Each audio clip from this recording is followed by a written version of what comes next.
Rakkoo qaba amma barbaadeen bira dhaabattu akkaawuntii bakka qabe malee. Gaaddisee dubbadha. Nagaa Waaqayyoo isin yaa baay'atu hunduma keessa Waaqa sirra jirtanii haadha koo abbaa koo hunduma keessa Waaqayyo jajjabina isin yaa kennu jawaadhadha. Nus achumaaf jirra namni achi hanqatu hin jiru obboleetti keenya Waaqayyoo ishee haa fayyisu. Anillee amma Waaqayyo naaf eeyyame birrii 3,000 ammumaan dabarsa. Jabaadha isiniin jedha maatii koo. Dhaqilaalaa akkaawuntii si erge gaaddoo koo si ergeera akkaawuntii bicheeku. Addunyaa Tulluu jedha akkaawuntiin. Okay.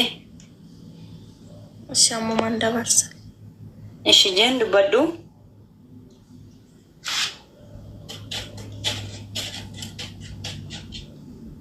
Oromiyaa.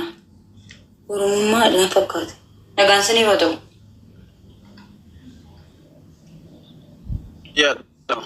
Ati keenya waan jajjabina isiniif haa kennu. Oddoo namni hunduu nagaa akkami fayyaa akkami? Nagaa. Neetworkii biyya akkami? Dubbadha nagaamatti fufaa. Dubbadha. Sorry network. Dubbadha. Maatii warra akkasaatiin warra maatiin ijoolleetiin illee bakka rabbi jajjabina isiniif haa kennu.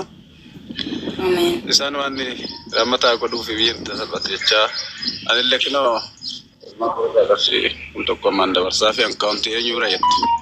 Sini ergeera kennaa isa jedhu keessan sini ergeera Addunyaa Tulluu jedha akkaawuntichi sini ergeera. Akkasuma garuu mootii namni hundi odoo akka Mubaarak kana ta'e maal qaba? Nama baay'ee qabna fi maasasoo baay'ee uma qabna. Odoo mootii akka mana kanaa hundumtuu nu ta'e nama kennu baay'ee dhaabatu erga baay'ee qabu. Namoonni kuuwwan illee ani maqaalee ol kaasuu dandeenya mubee dhiifama naa godhi goddanyaan kee kan akka aslii yeroo baay'ee hojii ati hojjettuu fi hojjetu arguu jirra.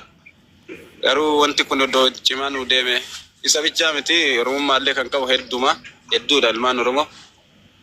Maaf hojii kee kan akka ati hojjettu kan hojjenne mana kee kana qofaatti argina rakkataallee kan gargaaru kan dhibamaallee gargaaru manuma kana hundutuu maaf akkana hin taane dhiifama hiriyoota baay'ee qabda. Yaada kana Mubaarak irraa hin barbaadu. Itti dubbadhu minagu. Just dubbadhu. Ashee nagaa Waaqayyo isiniif haa baay'atu. Obboleetti keenya ishee boqottee Waaqayyo lubbuu ishii nuuf haa maaru. Ishee jirtummoo Waaqayyo lubbuu ishii nuuf haa fayyisu. Ani maatiidha mucayyoo Ashannuuti. Ababaadha. 10,000 galcheera. Okay, eebbifame giiftii koo gooftaan si eebbisuu bara jiraattonni waan rakkatanii. Haadha keenya abbaa keenya Waaqayyo sinaa jabeessu jabaadhaa. Waaqayyo lubbuu ishii nuuf haa maaru. Ashee. Okay, galatoomii Gannat. Akkam jirtan? Nagaadhaan maakoon horii sareetii. Jirraa dhugaatii duratti illee seenin ture dhiifama guddaa ishee jedhanii kan dhufnaa nan bahee mana keetitti nan dubbadha dheesseenii ture.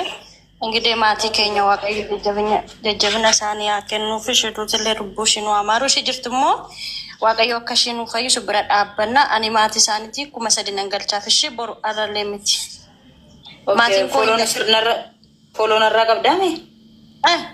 Boru na hin galchaniif dhaqanii ishee. Natti. Si ergeera fakkaatti. Boru gisee maatiin kan dhaqee galchan ani darasanii siin ergaa keessan ishee.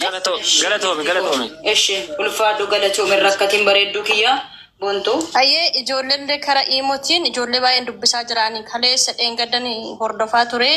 Ayyaantu faabira gastiirra nan jira ijoolleen gara iimootiin birrii takkallee birrii lamallee ingilizarra warra jiran akkaawuntii kana nan ergaa fi dhufee si beeksisa ishee gara ayyaantu faabira yeroo isaan bira dhatte natti himi ati isheen 300 galcha jettu kana naa gashaa'e. Funye rakkoon qaba akkaawuntii fudhattee taa funye akkaawuntii fudhattee irratti lakkoofsa naa barreessi Gannat galatoome fayyaa ta'ii boontu dubbadhatis. Ayyee jajjabaadha Waaqayyo jajjabina isin haa kennu simbira maatii keenyaaf Waaqayyo jajjabina isaaniif haa kennu kan duute namseenuuf haa maaru anis 10,000 nan galchaaf. Galatoome boonii keenya fayyaa ta'ii. Boonii rakkoon qaba siin ergaaf akkaawuntii na bira jirti isheen akkaawuntii asiin ergaa fi boonii himoodhaan ammas ergatoota asirratti. Booniyye siin bilbila ishii kanaaf silkiin kenna jechuudha. Booniyye sii fi bireedha siin bilbila. deemtanii wanta jiru gaafachuu dandeessu. Galatoomi booniyye. Hundumti keessan warra jala jirtan immoo share coupling godha. Hundumti keessan namni 800 kuni share godha. Hundumti keessan. Bontu akka imoodhaan haa inaan jedhe. Bontu imoodhaan haa jedhe sin erga. Rakkoon jiru boonee jimmaatidha. Rakkoon jiru boonee nan bilbilaa fi deemti.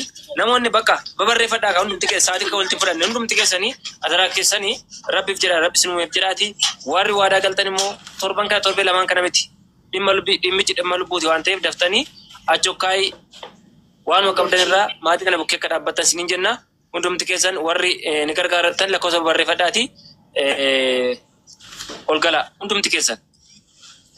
Warra nagasheedhaan gashi qaalee ko. Nagalchi jechaa jira Yuseen kun dura seenee bahe. Akkam jirtu faamilii ni dubbadhame. Dubbadhu boonii ko boonii dubbadhu. Nagaa jirtu? Jirra. Baga jiraatanii abshir maatii keenya isinillee rabbiin kuma jabeessu. Ilmoon keessan nuufillee obbolaa keenya namni du'a oolu hin jiru. Abshir nuti immoo isiniif jirra isin bira dhaabbanna hanga dandeenyuuni. Anillee 5,000 Itoophiyaaniin galchaa kennaa keessanaa barreessamuma. Asittillee deemnee Follow them, okay. Follow si godhe jira. Asittillee namoonni nafaana deemnee ilaaluu yoo dandeessanii baay'ee irratti qabime mul'ata kana jiru. Booni si deebseera. Uzeer mootii qabeera booniyye. Okay. Ena warroonni Beerut jirtan immoo please follow na godhaa follow siniifaniin deebisaa waliin deemnee ilaalla. Nam tokko nam lamaan osoo hin taane gamtaa akkas godhanneetu deemnee ilaallee. Masarrat gashii qaalee. Inshallah rabbiin isin wajjinaa jiraatu. Follow na taasisaa Eeshi booni. Bireefaatti simeera. Yeroo isaatti simeera. Ishii siinaan walleen sun qunnamsiisa. Ishii ijoollee gara tokko ijoolleen deemnachaa jiru. Booniyye naa galatoomi siin bilbila. Ayyesh.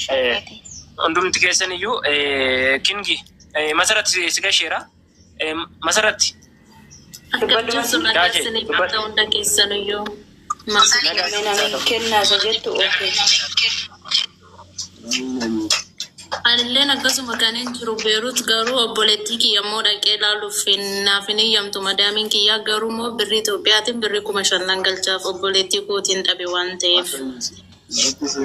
Galatoon Follow deebsisiin erga. Hayyesh. Saaliyaa ishee jettu kana si ergeera dhaqi ilaalladhu buchoo Saaliyaa Rashid moo eenyudha? Masaratti dubbadhu. Akkaawunti fudhatteettaa? Masarra na follow na deebsi.